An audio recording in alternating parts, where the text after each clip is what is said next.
What's going on, guys? It's Pete from Sinxiety here. I just want to let you all know that this episode is a very massive trigger warning. We are going to talk about suicide in this episode. The guest today has chosen to come talk about their own story and things like that too. I'd like to let you all know that if this episode's not for you, respectfully, don't listen to it. I completely understand that. I could respectfully get that. And it was a great conversation. I think it's a conversation needs to be had. But if this conversation isn't for you, there's plenty more offerings I have coming up, and I have posted ready for season 1 with season 2 coming out October 6th. Once again, I respectfully understand if you can't handle this conversation. It is 100% nothing on you, nothing but love from this end to y'all. And as I always say, guys, don't ask how your day is. Say, hey, how's your mental health today? Hello, guys. Welcome to another exciting episode of Pete for Sinxiety. My guest today is deeply committed to mental health advocacy, driven by her own personal experience with suicide and overcoming mental health struggles.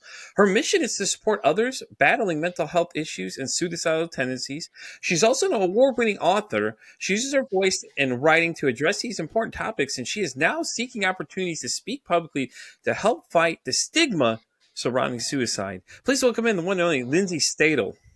Lindsay, how you doing today? Thank you very much. I'm doing great. Thank you for having me. Well, I'm so happy you're here today. Why don't you tell everybody a little more about yourself, and then we'll get into the conversation of just why we're here. Okay. Yeah, I am a mother of two. I'm a wife. I've got two bonus sons. I've got three grandchildren.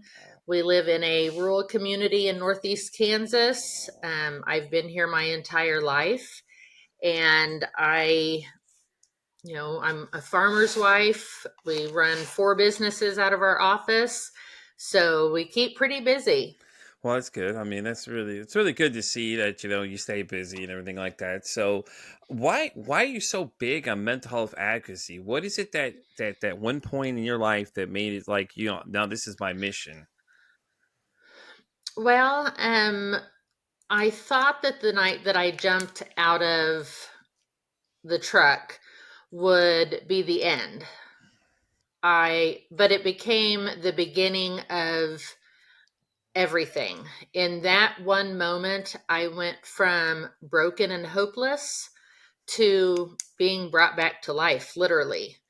So now, because I'm given a second chance of life, I am speaking up and I'm speaking out to hopefully break the stigma. That's awesome. That's awesome. So let's touch on the car, the getting on the truck thing. So what happened exactly? So why don't you take us to the moment of what was going on? Give us a little feel for what happened because I'm curious. Okay. Well, I'm going to start just a little bit back from that. Okay. In 2016, I got divorced after 12 years of marriage. And I thought that that was going to be a new beginning for me. Unfortunately, I fell into a very abusive relationship with one gentleman. I did start a relationship with another gentleman who now is my husband. But at the time, he was one of 2 men that I was dating. There was lying, there was cheating, there was stealing. I started going down a deep rabbit hole. I wasn't thinking about my kids. I was thinking about how do I end my pain. And the evening that this happened, my now husband, then best friend, and we were driving around the old country roads, talking, trying to figure out how to get me out of that abusive relationship. And really something snapped inside of me. And at that point, my thoughts were loud, my thoughts were dark, and I felt like the only thing I could do is to end my life. So, going 30 miles an hour down the road, I jumped out of his truck. I blacked out. I don't remember anything after that until I woke up in the hospital the next day. And he didn't know if I lived or not for, I think, 2 days afterwards, because my family didn't, give him any information, Yeah. which at the time I understand they were trying to protect me because they didn't know what happened. But my daughter was at the hospital with me, and I could tell she was in pain. I could see the pain in my family's eyes, and they had an intervention, and they convinced me that I needed to get help. So I self-committed to a mental health facility, and that is where I got the help that I needed, got my head on straight, and now I'm an award-winning author after telling my story. Yeah, that's so cool though. Think about it. You're just telling your story, and people were so moved by your story that now you're an award-winning author, and all you did was tell your story. That's it. And I mean, that's so cool to say. It's like, listen, I just told my story. Now I'm a best-selling author. Like you could even use that as a title for most things. That's so cool I though. I know, I mean, know. that'd be so surreal though, because like you're like, oh shit, I'm winning awards here. All I did was telling my story, but okay, all right. But I think that leads to the message that when someone's story can be that powerful though. I mean, like people hear your story and gonna be like, damn, I'm not alone. I'm just like Lindsay, or Lindsay and I kind of connect on things in that level too. Have you gotten a lot of responses from people that read the book, like, hey, Lindsay, I kind of like feel I'm on the same path you were, type thing. Those kind of emails. I haven't yet. The book just launched about 2 weeks Oh, ago. okay, Um, and I've sold a couple okay. myself. But my daughter has read it. She said that I apologize. I'm having some No, nerve pain. I have you don't have to a apologize for anything. life You're good. changing. I've got a life altering disability, lifelong disability because of my decided decision to jump. But people who I know that read my story, my aunt didn't know everything that was going on at that time. Yeah, I've had a couple girlfriends reach out to me that they shared similar issues and purchased my book and were very moved by me being open and honest. yeah. I'm tearing down the walls. I'm an open book now. I am not hiding my past. It's out there for the world, and I'm just hoping that there's one person out there that reads my story that gets saved. And if that happens, then my mission, I believe, is complete. You know what? That is so true, though. I tell people all the time. Anybody that hears the story, they get, if you touch one person's heart, you've done enough right there. And I think somebody's going to see it, or somebody's going to read this. So they're going to see it and they'll be like, wow, I went on the same path. A lot of times when we get into that topic with narcissism, me and another guest had done that. She runs a podcast called You Have the Power. Her and I discussed it for a little bit. And she said, we had people respond. They said, oh, well, listen, I had to stop 30 minutes in because you guys were hitting so many points of what I was dealing with. And I was just like, damn, that's interesting, because it's like it's always interesting in people's responses to conversations you're having. And it's like, well, all we're doing is sharing our stories. Like we're comparing stories. Like she's telling hers, a lot of mine fell into the same as hers, and we just kind of compared her. And then there was another author I had, Mia Hanks. She did one called Bridesmaid. She was talking about her narcissistic husband and things like that too. And it got real strong, man. People started hearing that story. We're like, oh shit, okay, never mind. So, with the topic being, suicide anyways for this month, the awareness, is there anything you could tell people like, hey, listen, these are the things I was feeling that maybe they can notice from some of their loved ones, like, hey, listen, if you start noticing some things like this, you may want to start asking some questions. Yes, absolutely. I started giving away and selling my possessions that I had collected, my entire life. I was very cloudy. My daughter noticed I was drinking probably a 12 pack, if not more, of beer every night Hmm. because that was the only way for me to dull my pain. Yeah, And she noticed. I didn't know that until just recently that she really did know how much I was drinking. I thought I was hiding it, but I was not. yeah. Um, just isolation and loss of interest, all of those things. And I could go on and on about different warning signs that I would have given knowing now, hearing from my husband and my daughter, things that they saw, and it's like I said, there's a long list, but the biggest ones are isolation and telling the constant lies and drinking or self medicating, whether it be with alcohol or with prescription drugs or even illegal drugs. I did not take any drugs, thankfully.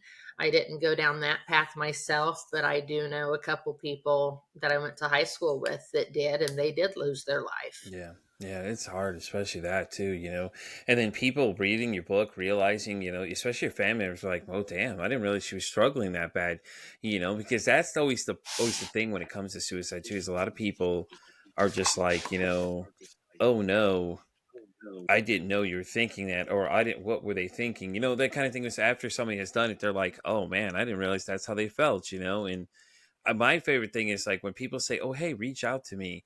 I've had somebody on this show telling me like I was in that moment. I called somebody, I called that person that told me that, and they just blew me off. And I'm just like, "What?" I was like, how, what?" That's like that. That's the wildest thing ever. It's like you just told me to call you if I needed to, but then you turn around and say, "Well, I ain't got time to talk to you." It's like, huh? It's like you just told me to call you. What do you mean? I know. I've been doing a daily post Mm-hmm. on social media, daily videos. I was actually challenged by my publicist to do a 30-day video, and I'm now on day 350. So once I was given the challenge, I did not stop at 30. She's like, But, It's like, fine, I you got know, you. Challenge accepted. We're going all year long, baby. Let's do this. absolutely. I mean, but every day I'm telling people that, if they need someone to talk to, they need to, talk to a loved one, talk to, your priest at church or a friend, a relative, or if they want to talk to someone they don't know, reach out to me. Shoot me a message in, the private or instant message. Sometimes talking to someone that you don't know gives more healing because one, they've been through it too, and two, they're less likely to judge you Hmm. than some of your family members or friends would. I think that's a good point. Though. I think people judging people because I think when it comes to that conversation, two things are happening. One, when somebody reaches out to you and says that, most people panic because they're like, "Oh God, what do I do in this situation?" And in fact, listening to them is probably the best thing you can do. If somebody's reaching out to you, clearly they want to tell you something.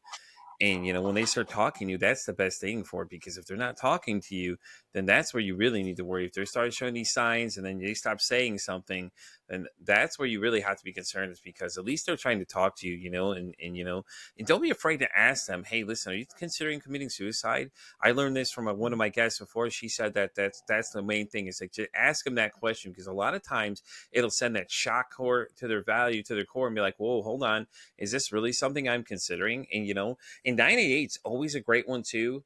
And for even for people that are not suicidal too. I mean, I love it when people clarify that as well. It's great because these guys are trained to handle this. If you yourself or somebody you're talking to runs into this situation where you're like, okay, this is getting to the point where I don't think I can help them. Don't be afraid to dial that number and three-way call them in and get them to somebody that can help, because that way at least you have somebody that's trained. Some people get mad about that. It's like, you can get mad if you want, but I just can't handle the situation. Like, I can listen to you so much, but you're worrying me to the point that I'm afraid you may actually do this. You may have a plan that we don't know about and things like that too. And like I said, it's hard for people because I had a woman on the other day when we were talking about this, and she said that she had no idea it was going to happen. Her husband unfortunately took his life. And now she's left explaining this to her kids, who were like, I think she said they were 7 and 5 at the time. It's like, how do you explain that to kids? Like, how do you have a conversation where they understand that, well, unfortunately, mom or dad aren't not coming back, and they're like, gonna be like, why? What happened? And it's like, when you get to that point, it's like, well, what do I say to these kids? But I think the way she explained it was best. She was like, she used colors when she did. She was like, yeah, well, dad was seeing black and things like that. And I thought it was really good. I was like, that's really actually pretty interesting, because that's something they can relate to. And even with suicide, it's tough enough, because people, unfortunately, we're losing people way too fast for this this not to be something to be a cause for, and I have several other friends that do other podcasts. Like one does one called Survivors, and that's literally what they talk about a lot of times. Lisa Sugarman is actually a professional. She's the creator of helphub.co, and she lost her dad to suicide but didn't know it. Though that's the other thing too is weird, is that a lot of people, then they lose them, their people don't know how to tell them, so they lie to them and say, oh well, they just passed away from something else, and then they find out what it is. Oh, that they committed suicide for a reason. Then it's like, okay, why didn't you tell me this from the beginning? Yeah. And, a lot of times people think, well, if I'm going to talk to this person and ask them if they're considering suicide, that's going to plant the idea. No. That it's not going to plant the idea. The idea is already there. If it's, on their mind, it's already there. Just using the word, are you contemplating suicide? That's not going to force them to do it. And also, another thing is don't ask them or say that they're just wanting attention. Yeah. Oh God, no. Sometimes the attention is what they need to help keep them on the right path. Don't ever look at someone and say, "Oh, you're just doing this for attention." That could make them feel more isolated, and that could push them over the edge. Yeah. Yeah, I think that's a great point too. It's just like, I think when a lot of people say it's selfish too, that's the other thing I really think is just the worst thing ever to say. It's like, but how is it selfish? If they felt this way, they feel like, nobody sees them, and like, they're not important, and they don't want to be a burden to people. It's like, how is that being selfish to somebody? Like, I don't get that. When people say that, it just irritates me. It's like, who the hell are you to tell somebody they're being selfish when they're telling these thoughts that are going on in their heads? It's like, I've had few friends have come to me and tell me if they've considered. One friend, in fact, he was on the roof of the building talking about it right then. And I'm like, what are you doing right now? He's like, oh, I'm sitting on the roof right now. I'm about ready to jump off. I'm like, whoa, hold up, chief. Calm down. Calm down, bud. Let's talk about this. What's wrong? And I've had several people reach out too and tell me the same thing. Well, I've considered suicide. And I'm like, okay, wait, let's, before we jump to action, what's wrong? Talk to me. Get them talking. See what it is that maybe you can validate something that they're feeling. Like, hey, somebody's picking on me. This, okay, so talk to me. What happened? Talk me through this scenario. And a lot of times, a lot of these individuals, it's just like they just want to be heard. They want you to hear what they got to say. And a lot of times that's what it is too. They're like, hey, listen, you're not talking enough to me, or you're not, and it's a good reminder to check in on people, random people that just like, hey, listen, how you doing? Text them, call them, something, because that could be the one thing that saves their lives. I agree with that. In this day and age, social media is huge. And I was only on Facebook forever. But then once I started doing my daily lives, I signed up for all of the other major platforms because I wanted to be able to touch as many people as I could. And, when you know somebody is on social media constantly and then they disappear from social media, Yeah.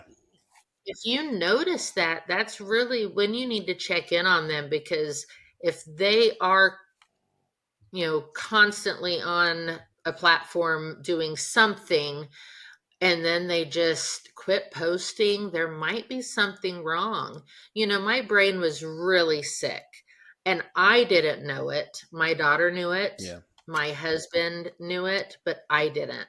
And it wasn't until I woke up in the hospital realizing that I failed that, I realized that I need to make a difference or I need to make a change because there's a reason I'm here. And the reason I'm here is because I've still got two kids to look out for, and now today I've got all four of my kids, my kid, two kids and my bonus kids that we all work together pretty much every day.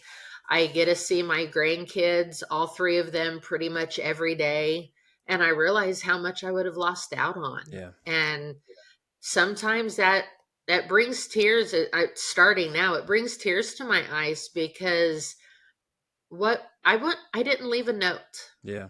and because I didn't leave a note, my kids would have had a constant, lifelong wonder: why did mom do this? Yeah. Yeah. And I that would have been so hard for them.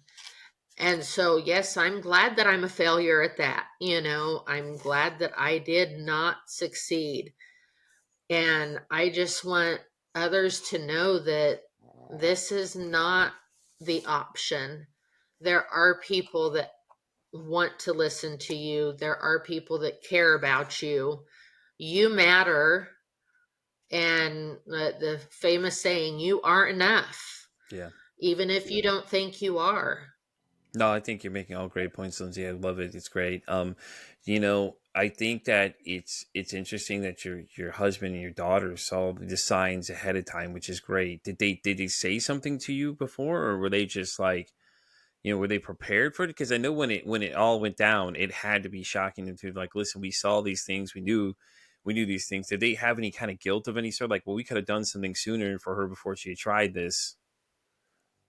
My husband talks about it every once in a while, how guilty he feels for not getting me the correct help. Yeah, They saw the signs and they tried talking to me about it.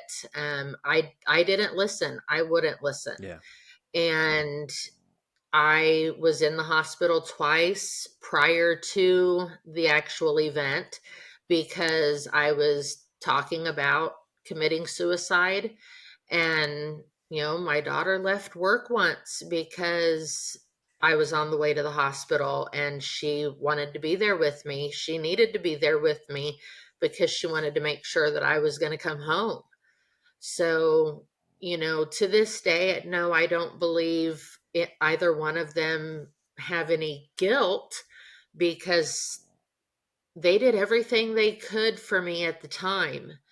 And twice they got me the help that I needed. The third time was an all of a sudden it popped into my mind and I acted on it.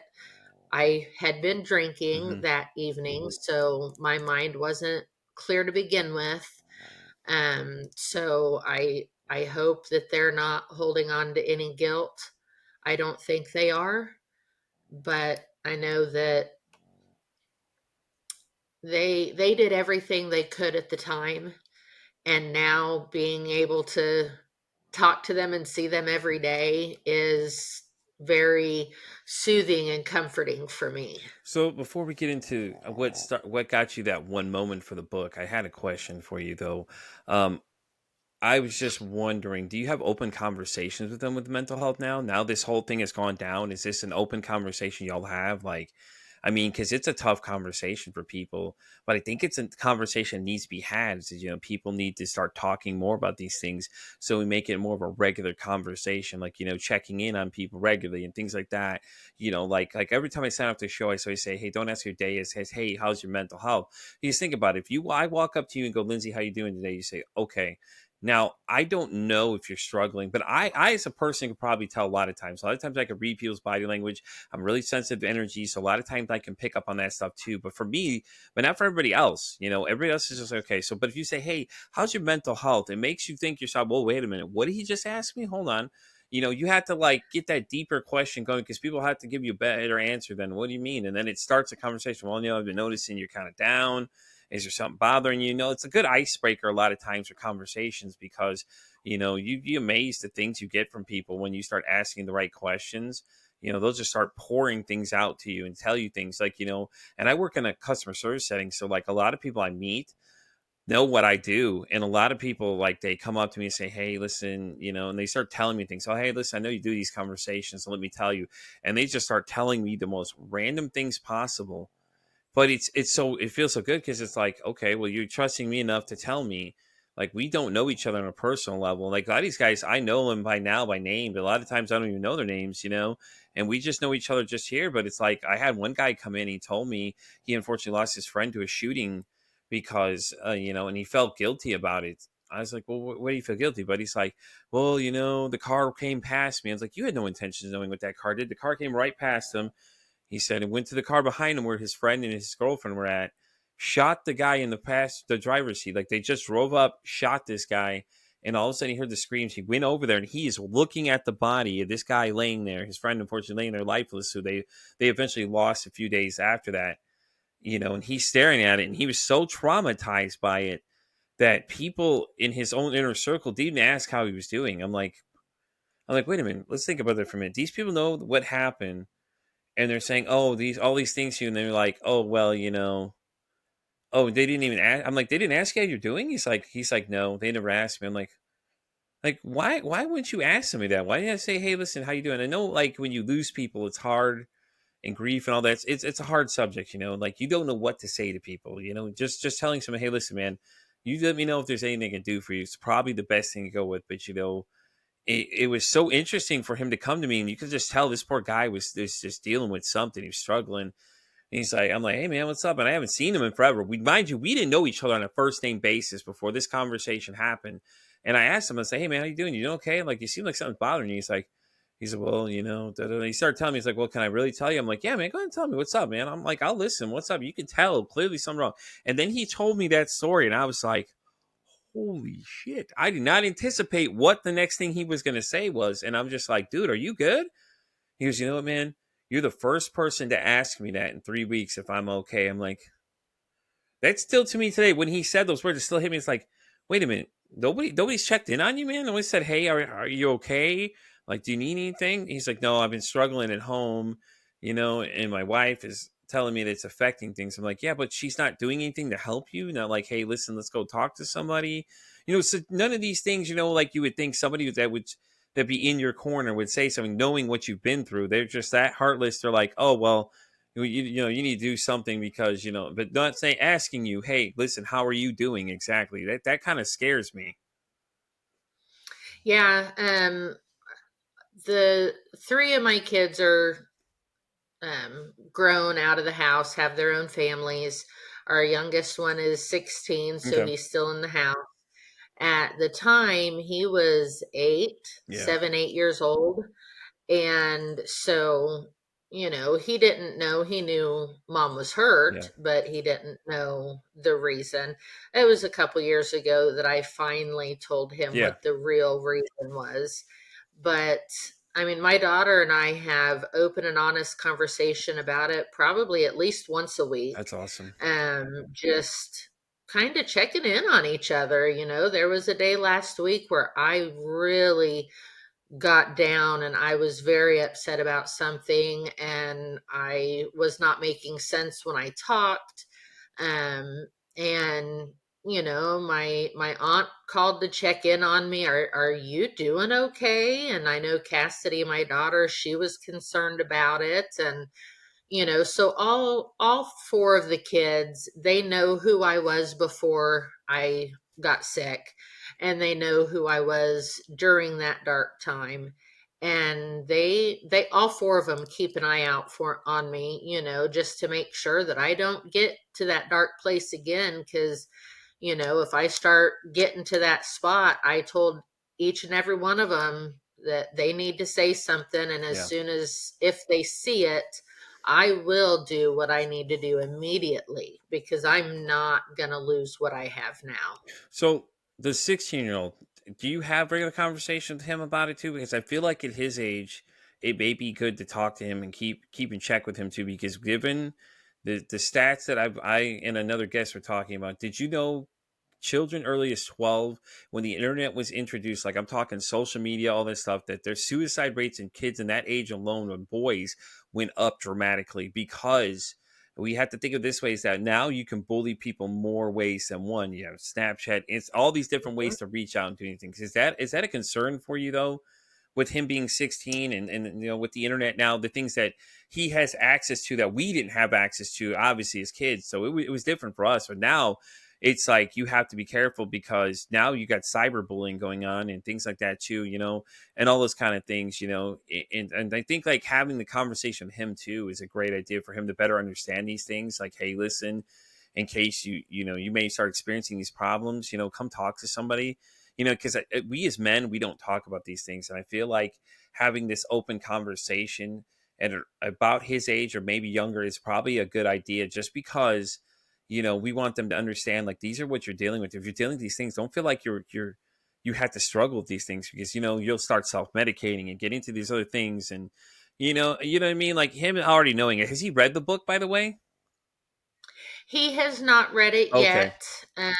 A couple years ago, we had a scare with him. Okay. He got into a really bad place at one Yeah. point, and that was when I decided I was going to be open and honest with him and tell him the real story. And so he and I have open That's awesome. conversations about it. I know he and his sister Cassidy have had multiple conversations. Cassidy's husband and he have had multiple conversations because he's really attached Yeah. to his brother in law, Yeah. and they just click like That's so good though. no one else, That's you so cool know? though. I mean, like I said, him being outside of the family, for him to have Yeah, that person he can go to, and having open conversation with his sisters, like he's already ahead of the marker. Like hats off to him. Like he is doing yeah, something so powerful that most things, and the brother-in-law too. Hats off to him too for having these conversations with them, because we don't talk enough as men. Like if we look at the rates, 80% of them, last year's stats were 80% were mostly men. That's the scariest thing about it. It's like we make up 50% of the population. So if you look at the numbers from there, like the group of five, 3 to 4 of those are not going to be there for some reason. They're gonna do suicide things like that too. The dog sorry. wasn't part of the conversation, so let me in there. Come on. Sorry. No, you're fine. Don't worry about it. When I go through the editing process, a lot of this stuff it'll edit out a lot of the background noises and things, so it's not a big deal. But Okay. I understand people that think so. But I love it. I love to hear that he is talking to somebody. Hats off to this Yes. young gentleman for doing this. And let him know. Listen, he is doing more than he realizes. Like even if you go with the stats and like, listen, men don't talk a lot, man, but you're already breaking that part right there instantly because you're at least talking to somebody. And then the brother-in-law, hats off to him for being there for him because I think that two males having this conversation of in those thoughts and things like that. That's powerful enough right there because we don't talk enough as men. In the rates when I had started doing a men's mental health one before I started doing this podcast is what really pushed me to do this one. I looked at the statistics. I'm in the second category for most likely of the percentage to end up having suicide being an issue of death. And it's just like man, I'm like, but why is that though? Like, I got real curious. I was like, well, why is that? So I started exploring it, and it's like we don't talk enough. But if you think about it, the way males look at things, we look at something like a tower system, okay? Because we're always looking up to that alpha male, the top dog, and then women actually kind of do this kind of like more the people keep people together type thing. You know what I'm saying? Like you guys are more of a group like setting. And this is coming from one of my guests, Betsy Holmberg, who's actually a neuroscientist. She and I were talking about this, and we had gotten this conversation. And I thought it was so interesting because that's how we were always taught, though, is to think this tower system of, oh, you got to be the alpha male. But to me, like, I've been pushing the conversation of like alpha male. It's like, yeah, but you can't talk about your feelings as an alpha male. Why is that though? If you're supposed to be the top dog, the supreme guy, this all around almighty, entity that everybody wants to be, then you should be able to have these conversations. But when it comes to other times, we're told not to talk or our problems don't matter and things like that too. So I think emphasizing that with him, that him talking is just, oh my God, I'm so excited that at least somebody as young as 16 is having these conversations with somebody, and he has somebody he can reach out to and his sisters, and then he has you. So I love it. I absolutely love to hear that part of this conversation because that's fantastic. So I'm sorry, you're going to say something? My bad. Oh, no, you're good. Um, he has talked to his sister about things that he hasn't even talked to me about Yeah. before. And she brought it to me because she was concerned about his mental health Yeah. or the way he was feeling. But, you know, I agree with you. It is absolutely amazing that he can. I mean, his sister's 10 years older than him. So they've got a really special bond. And the fact that he can go to her with basically anything and feel comfortable and safe talking to her about it.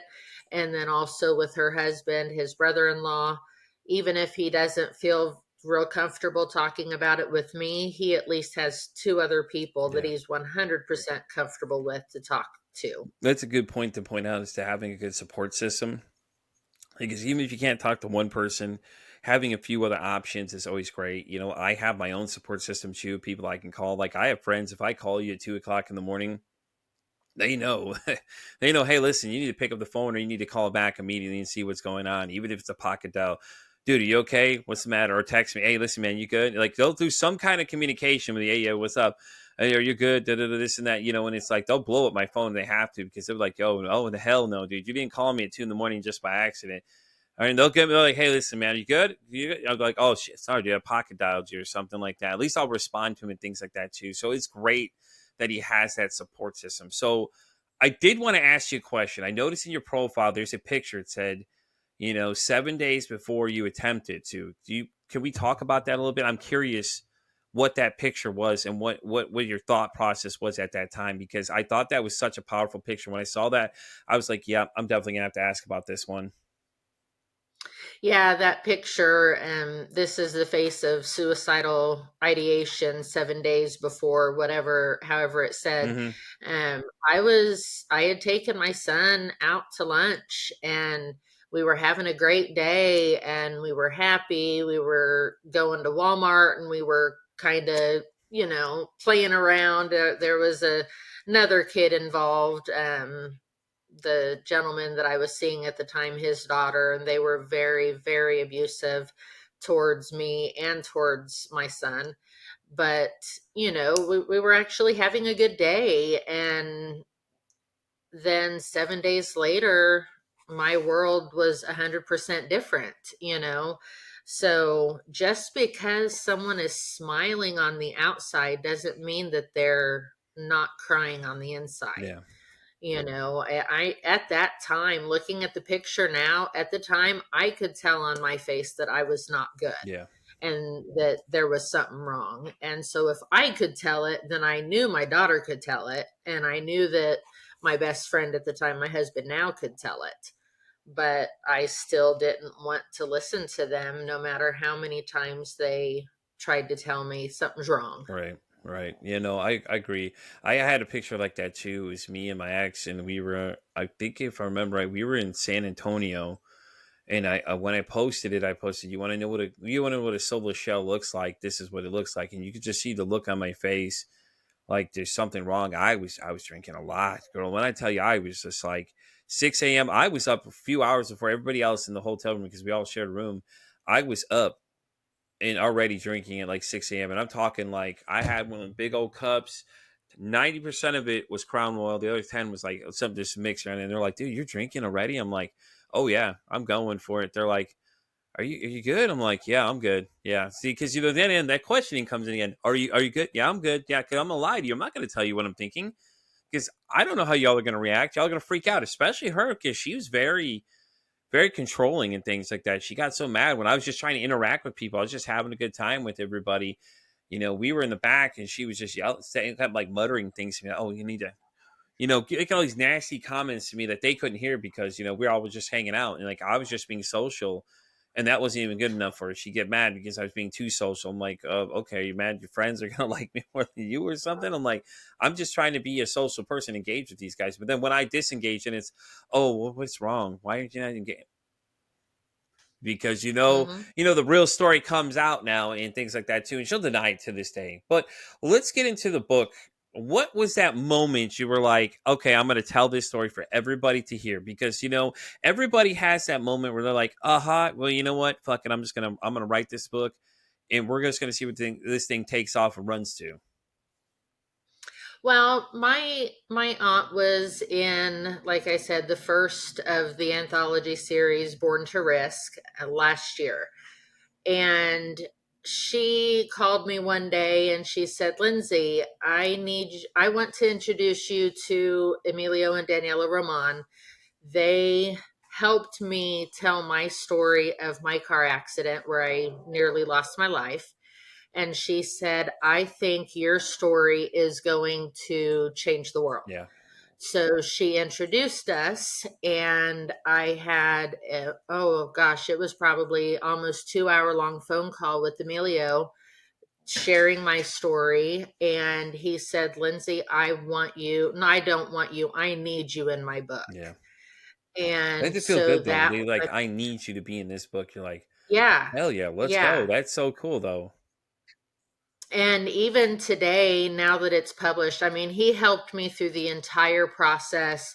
He encouraged me even when I was doubting myself, should I actually do this? Because, I had, at that point last year when I started this process, I was already comfortable telling my story. And my husband had been telling me for years that he thought I should write a book. Yeah.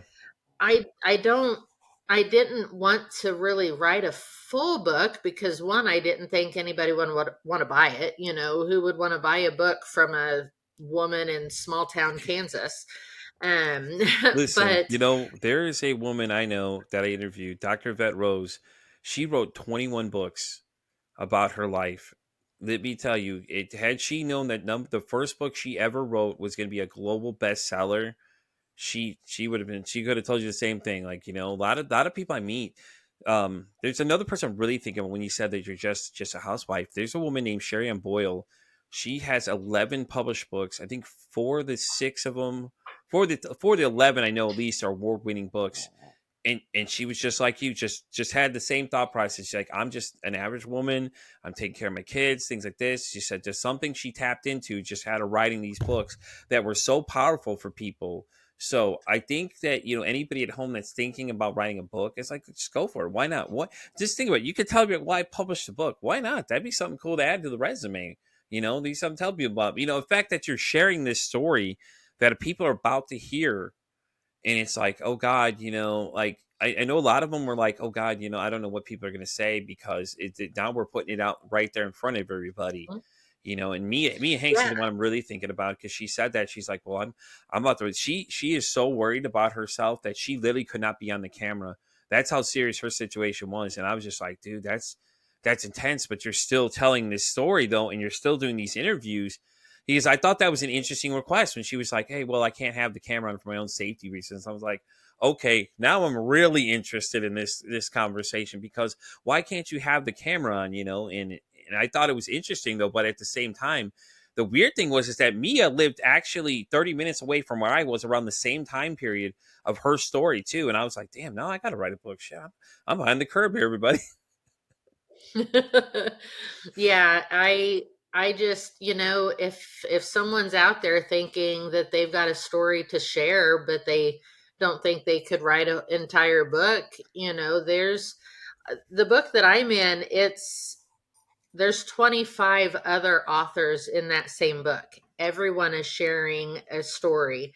The title is Born to Risk. It is telling stories of someone's greatest risk that became their greatest reward. Yeah. And so having 25 other award winning authors in the same book that I am, it was just one chapter. That's all I had, 1,500 words, Yeah.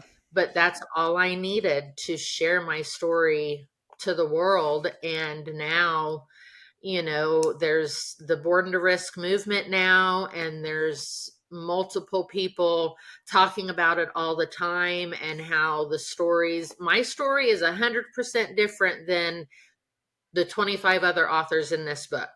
But that's what we need. If someone picks up this book and they have 26 different stories to read, and you never know, just one of them could touch exactly what they're going through. Yeah. I love it. So having that opportunity, being shared, or awarded that opportunity to write this chapter, and then um, be have the opportunities that you're giving me, speaking in front of audiences or podcasts. It's taking me a little bit out of my comfort Yeah. zone. You know, I've being on never a been a great podcast for public a lot of speaker. people, it's new. I've had so many new people on here be like, oh, well, I've never done a podcast. So I said, listen, I am telling you right now, I've got this. I've done 150 plus conversations at this point.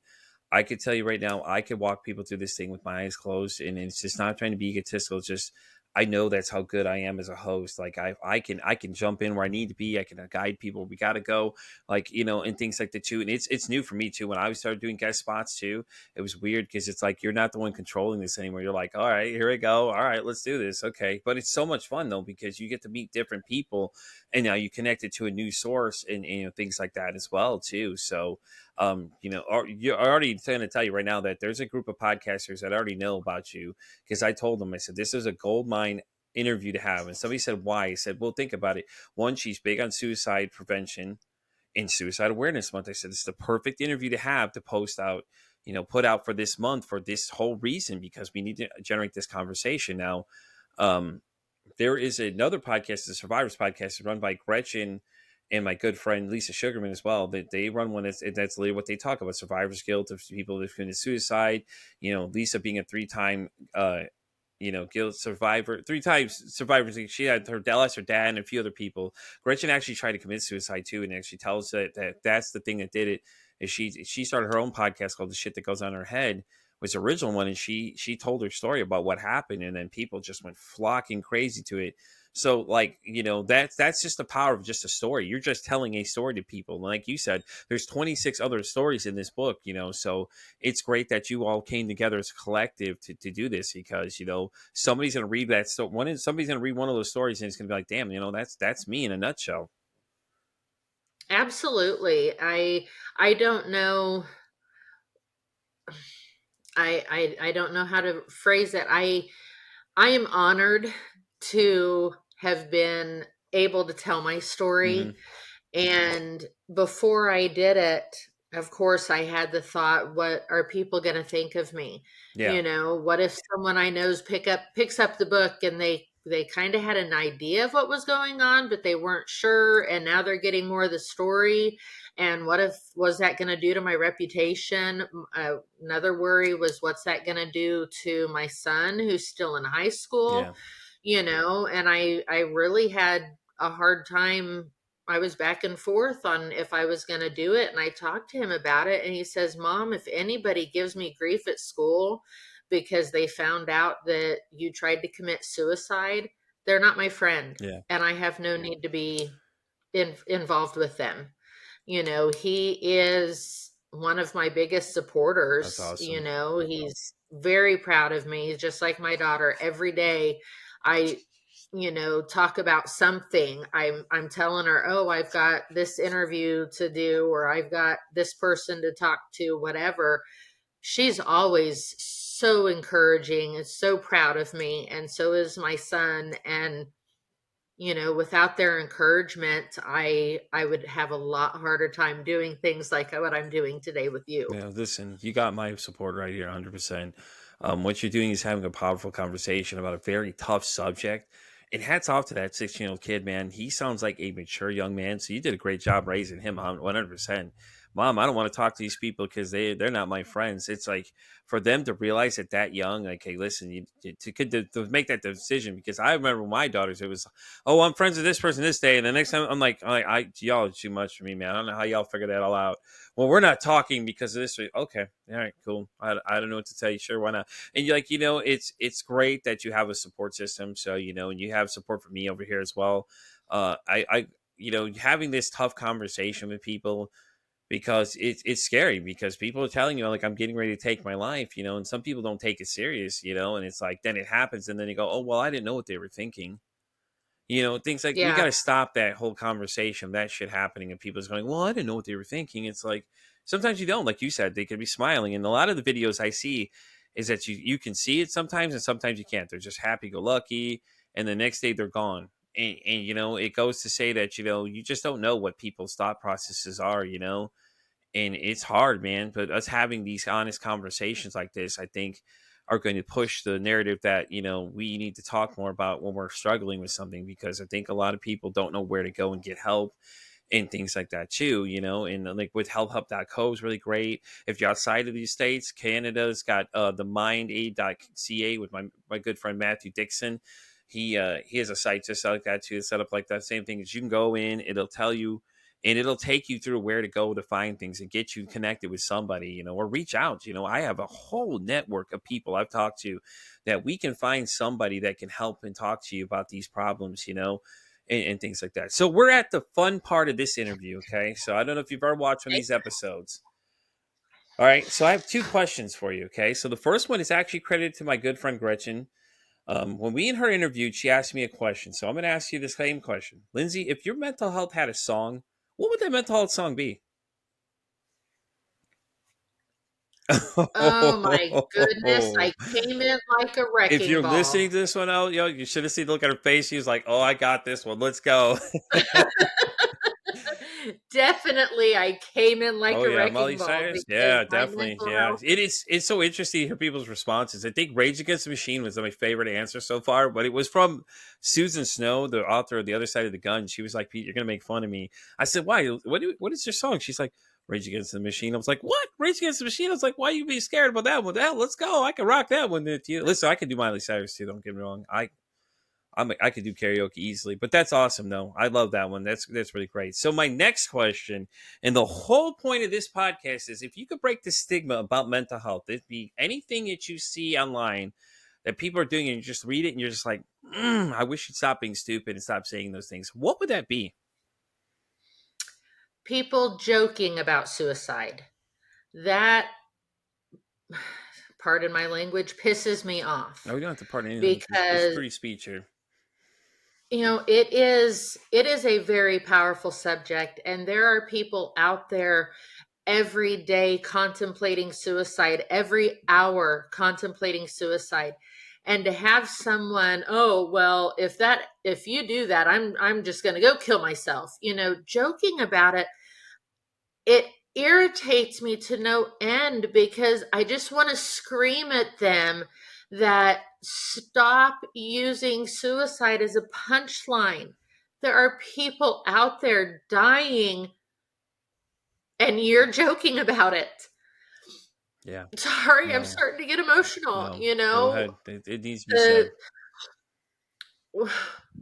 one of my bonus sons every once in a while will, oh, I'll just go kill myself, joking about it. And I always just look at him and I shut up, stop it. Yeah. Yeah. Give them a And if I conversation. Like, hear listen, anybody, man.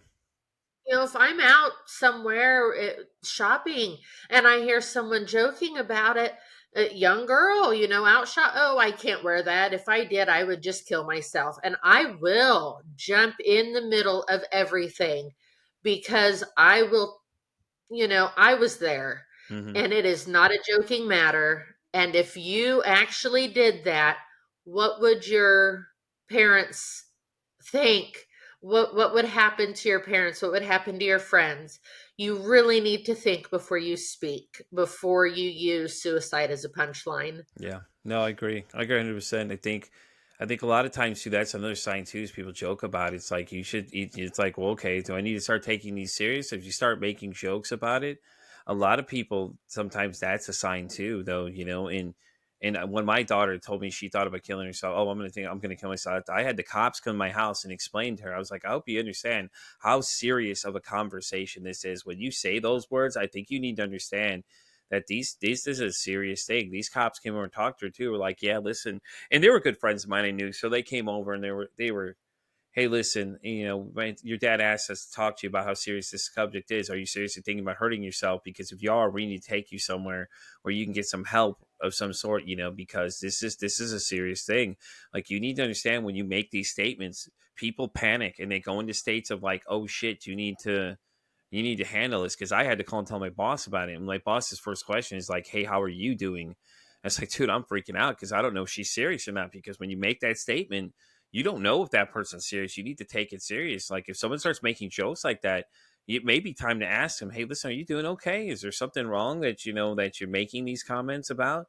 It could be their cry for help right there. And then these younger kids, I don't think, like I said, I think the conversation having at a younger age, men and women both, young females and young males, I think that, they need to understand that, when you start joking about these things, people don't take that as a joke. It's not funny.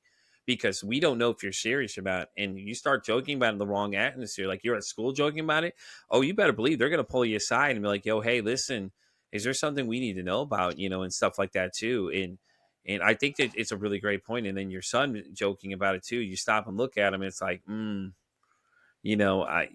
stepson, he needs to realize that, hey, listen, that's a touchy subject, man. You can't be doing that because people take that shit serious, like you do. Like, for 100%, you do. As an example, like you said, you stop them. Wait, listen, do you know what you're saying? It's like, and these young girls are probably looking at you like, what do you mean? Like, listen, I think you need to really think about what you're saying next, because these statements you're making could be concerning to other people around you and things like that too. And and depending where you're at, it's like yelling bomb on an airplane kind of thing. It's like, you sure as hell wouldn't do that, because we know that went in well. Or joke about having a gun. And then, you going through TSA joking about that. Let's see how fast they pull you aside and give you a full body check. It's like, people think it's funny, but it's not. Like, these people take these things seriously after all these events, of all these things happening. It's like, we need to start being more serious about these conversations. And if you hear somebody talking about these things, don't be afraid to ask them, hey, listen, are you doing okay? Are you considering suicide at this point? Because you're joking about it, and it's concerning to us that you're making these jokes, and things like that too. But with that being said, we're going to start wrapping up this episode of Pete First Anxiety. Lindsay, thank you so much for coming. I appreciate you being here. I appreciate having this really tough conversation with me. If anybody wants to find you, what's the best way to follow you? I know you're on all the social media platforms: TikTok, X, Instagram, Facebook. You're everywhere like I am. So what would you say the best source to reach out to if they wanted to reach out to you? I would say pull up Facebook, search for groups. I have my own Facebook Okay. group. It's called You Are Enough. The cover page of the Facebook group is a black wristband that says "You Are Enough," which I had made because I am trying to get my story out there. Mm-hmm. And by joining that group or even visiting that group, you are going to be able to have access to me, shoot me a private message. I don't even care if I don't know who you are. If you shoot me a private message saying, "Hey, I need to talk," Yeah. I'll talk to you through Messenger, or I'll give you my phone number. I don't care what time of the day or night it is, because I was there once before too. That's awesome. Lindsay, I really appreciate it. I think it's great. I will get a link for that, guys, and we'll post that with this video and everything else. And once again, thank you so much for coming. I mean, I enjoyed it. I had a great time. I think this is a conversation that needs to be had. With it being Suicide Awareness Month, I think it's time that we stop making it so stigmatized, as my good friend Gretchen always says. And it's just ugly truth, man. Sometimes, this is a rough conversation, but sometimes it's a conversation that needs to be had. With that being said, guys, I'm going to wrap up this episode of Pete First Anxiety. I'm on Spotify all the way down to iHeartRadio, guys. I'm on X all the way down to TikTok. And as I always say, it costs nothing, absolutely nothing to be kind to somebody. One kind act you could do to save someone's life, or hell, you can even make their day. I'm Pete First Anxiety saying, don't ask how your day is today. Say, hey, how's your mental health today?